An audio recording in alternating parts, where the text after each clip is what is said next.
সম্মানিত শিক্ষক মণ্ডলী, প্রাথমিক বৃত্তি পরীক্ষা 2025-এর জন্য শিক্ষার্থীদের তালিকা অর্থাৎ ডিআর প্রস্তুত কার্যক্রম শুরু হয়েছে। আপনারা সকলেই অবগত রয়েছেন। এই ভিডিওর মাধ্যমে আমি শিক্ষার্থীদের ছবির ব্যাকগ্রাউন্ড কিভাবে পরিবর্তন করতে হয়, কিভাবে আপনি ছবি আপলোড করবেন, ব্যাকগ্রাউন্ডের কালার কি হবে, শিক্ষার্থীর গড় প্রাপ্ত নম্বর বা নির্দেশিকার আলোকে কোনটি দিতে হবে, শিক্ষার্থীদের সারাংশ যদি আপডেট না থাকে তাহলে কিভাবে আপডেট করতে হবেন, এ সকল বিষয় নিয়ে আমি আজকে আলোচনা করব। অনুগ্রহ করে যদি আপনারা এরূপ বিষয় জানতে আগ্রহী থাকেন তাহলে ভিডিওটি স্কিপ না করে সম্পূর্ণটি দেখুন।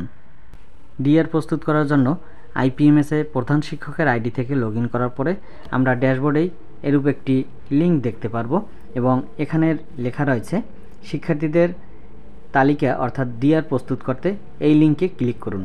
আপনি জাস্ট এই লিঙ্কে ক্লিক করবেন।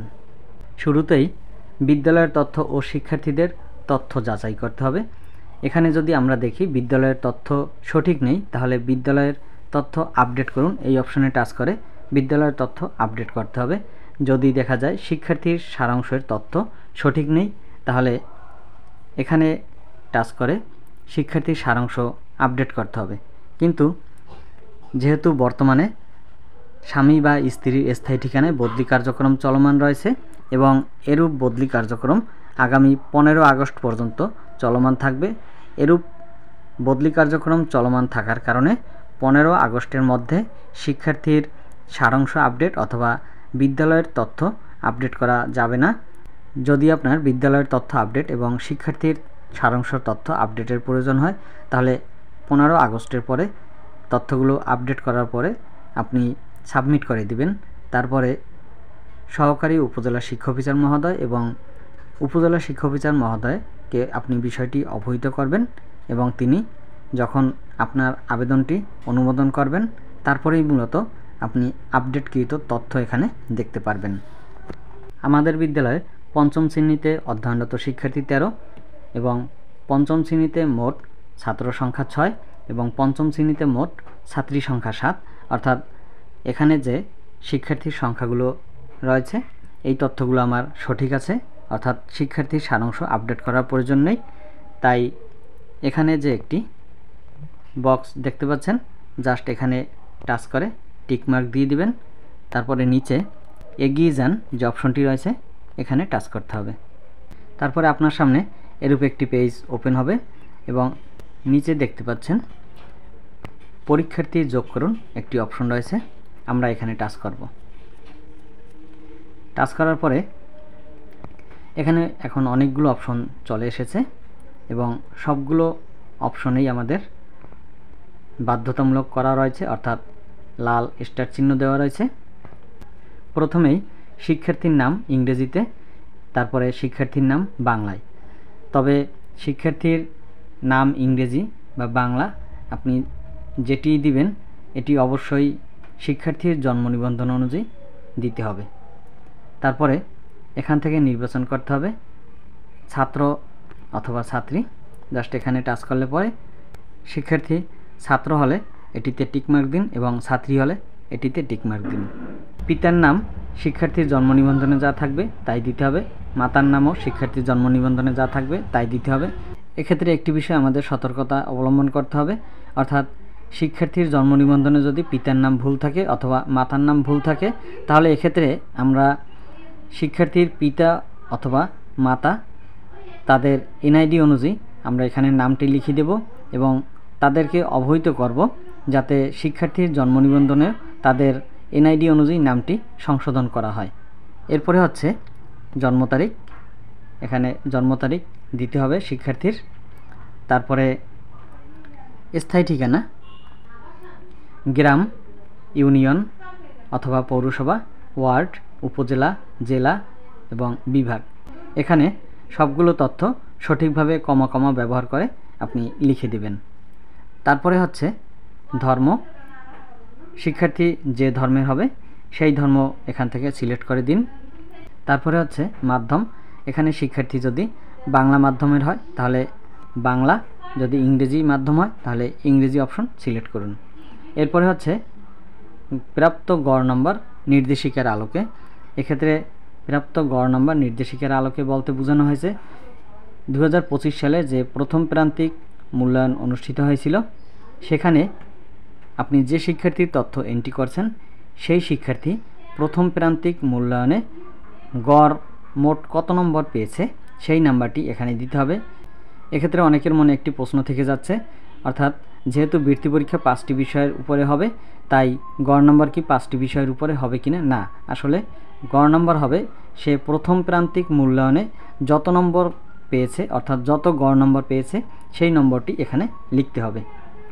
তারপরে হচ্ছে বিশেষ চাহিদা সম্পন্ন কিনা, যদি থাকে তাহলে এই অপশনে টাচ করে, যদি বিশেষ চাহিদা সম্পন্ন হয় তাহলে হ্যাঁ, যদি না থাকে তাহলে না। শিক্ষার্থী উপবৃত্তি সুবিধাভোগী কিনা এর জন্য নির্বাচন করুন অপশনে টাচ করে, যদি সুবিধাভোগী হয় তাহলে হ্যাঁ, যদি সুবিধাভোগী না থাকে তাহলে না অপশন টাচ করে সিলেক্ট করে দিন। বাম পাশে এরূপ শিক্ষার্থীর তথ্যগুলো সঠিকভাবে পূরণ করার পরে পরবর্তী কাজ হচ্ছে এখান থেকে শিক্ষার্থীর ছবি আপলোড করতে হবে।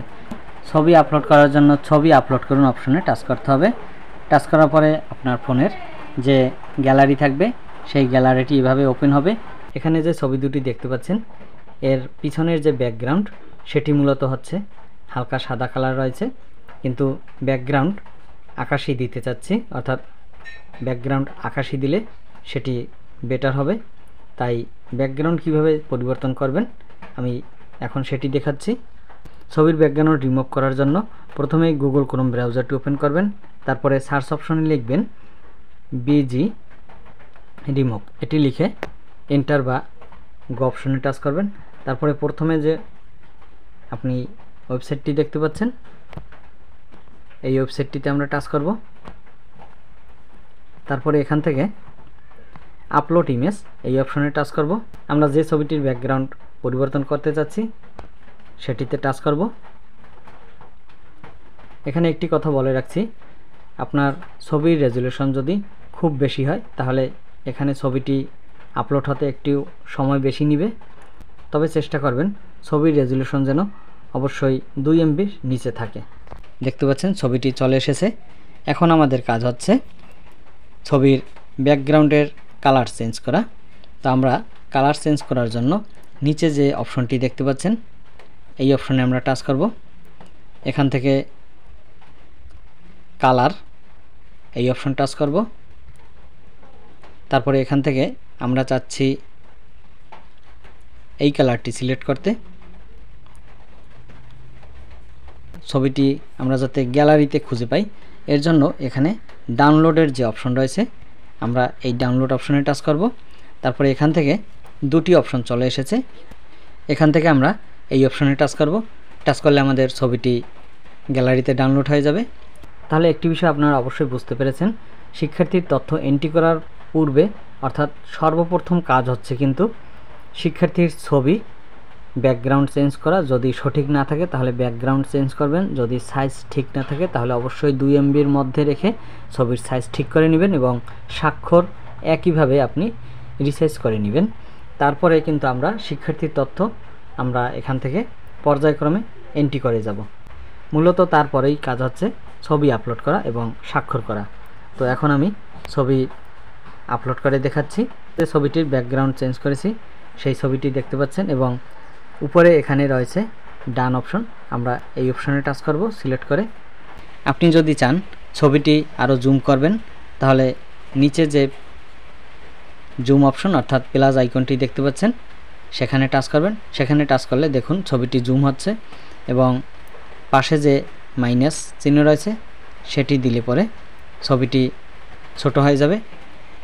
এখন আর মাইনাস অপশনে কাজ করে না, কারণ ছবি এর থেকে আর ছোট হবে না। এখন আমরা চাচ্ছি কোন অংশ আমরা সিলেক্ট করব, সেটি জন্য আমরা এখানে যে অংশটি নাড়াচাড়া আমি করতেছি সেই অংশটি আপনি যথাযথ স্থানে সেট করে নিন যাতে শিক্ষার্থীর ছবিটি সম্পূর্ণভাবে আসে। যখন ছবিটি আমাদের সেট করা হয়ে যাবে সঠিকভাবে, তারপরে নিচে যে অপশন রয়েছে ঠিক আছে এই অপশনে টাচ করতে হবে। দেখুন ছবিটি অলরেডি আপলোড হয়েছে। তারপরের কাজ হচ্ছে স্বাক্ষরের ছবি আপলোড করুন। এখান থেকেও আমরা একইভাবে স্বাক্ষরের ছবি আপলোড করার জন্য স্বাক্ষরের ছবি আপলোড করুন এই অপশনে টাচ করব। টাচ করার পরে আমাদের স্বাক্ষরটি যেখানে রাখা আছে ফোনের গ্যালারিতে সেখানে টাচ করে স্বাক্ষর সিলেক্ট করব। এখান থেকে আমরা ছবিটি কোন অংশ সিলেক্ট করতে চাচ্ছি অর্থাৎ স্বাক্ষরটি কোন পজিশনে রাখতে চাচ্ছেন সেখানে রেখে ঠিক আছে নিচে যে অপশনটি রয়েছে সেই অপশনটি টাচ করুন। দেখুন এখানে স্বাক্ষরের ছবিও আপলোড হয়েছে। নিচে সাবমিট করুন যে অপশন রয়েছে সেই অপশনে টাচ করতে হবে।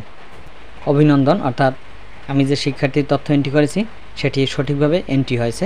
এখন আমি চাচ্ছি আরেকজন শিক্ষার্থীর তথ্য যোগ করতে, তাই আরেকজন পরীক্ষার্থী যোগ করুন এই অপশনে টাচ করব।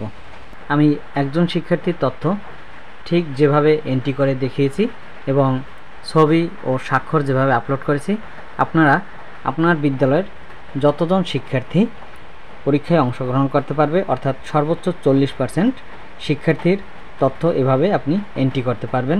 তবে এন্ট্রি করার সময় এন্ট্রি করা হয়েছে এবং এন্ট্রি করার পরে আপনি সাবমিটও করেছেন, তারপরে যদি দেখেন যে আপনার ওই শিক্ষার্থীর এন্ট্রি করার কোনো তথ্যে ভুল রয়েছে সেক্ষেত্রে আপনি সংশোধনের সুযোগ পাবেন। সংশোধনের জন্য ম্যানেজ করুন যে অপশন রয়েছে সেই অপশনে আমরা টাচ করব। টাচ করলে পর আমরা এখান থেকে দুটি অপশন দেখতে পাচ্ছি। নিচের অপশনটি হচ্ছে মূলত তথ্য যদি কোনো কিছু আপডেট করার প্রয়োজন হয় তাহলে আমরা নিচের অপশন থেকে আমরা সেটিতে টাচ করে তথ্যগুলো আপডেট করতে পারবো। আমি এখানে টাচ করেছি, দেখুন আমরা যে তথ্যগুলো এন্ট্রি করেছি সেই তথ্যগুলো চলে এসেছে। এখান থেকে আপনার কোন তথ্যটি আপডেট করা প্রয়োজন জাস্ট সেই অপশনে টাচ করে আপনি তথ্যগুলো আপডেট করে নেবেন। এ বিষয়ে আপনাদের যদি কোনো কিছু জানার থাকে তাহলে অবশ্যই কমেন্ট করে জানাবেন এবং যারা ভিডিওটি দেখছিলেন এমন সব নিত্য নতুন ভিডিও পেতে চ্যানেলটি সাবস্ক্রাইব করে রাখুন এবং যদি একটুও উপকৃত হন তাহলে একটা লাইক ও শেয়ার দিয়ে রাখুন। ধন্যবাদ সকলকে।